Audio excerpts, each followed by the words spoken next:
আমরা তো বিগত দিনে সব দলকেই কম বেশি দেখছি। তো আশা করি, আমার মনে হয় যে এবার জামাত অনেক আগানো আছে আর কি। এই ইসলামী দলগুলোরই সমর্থন করি আর কি। এই মানুষ আশেপাশে চলাফেরা করি, হাঁটতে চলতে সবার মনেই একটা আশা যে সামনে আগামীতে ইসলামী দলগুলোরই সবাই সমর্থন করবে।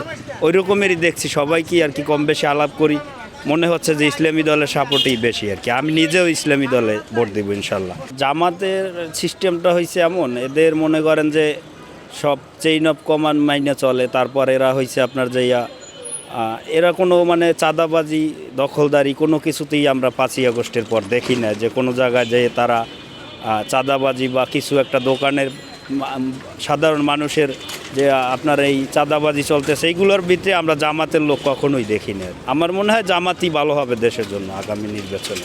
মানুষের তো সবাই বলতে আছে যে এবার দাড়িপাল্লার দিকে লক্ষ্য করতেছে। আমার কথা হলো শান্তি সুন্দর শৃঙ্খলা মতন একটা ইলেকশন হইলে আমরাও খুশি। ইসলামিক দল আসুক, অসুবিধা কি, আল্লাহর কোরআন চলবো, অসুবিধা এটা তো ভালো আর খারাপ কি, আমরা মুসলমান।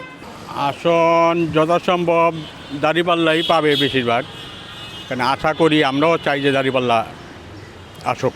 দাঁড়িপাল্লা চাচ্ছি যাতে সৎ লোক আসে, যাতে দুর্নীতি কমে, আমরা সাধারণ মানুষ যাতে সুন্দরভাবে চলতে পারি, এই জন্য আমরা চাচ্ছি।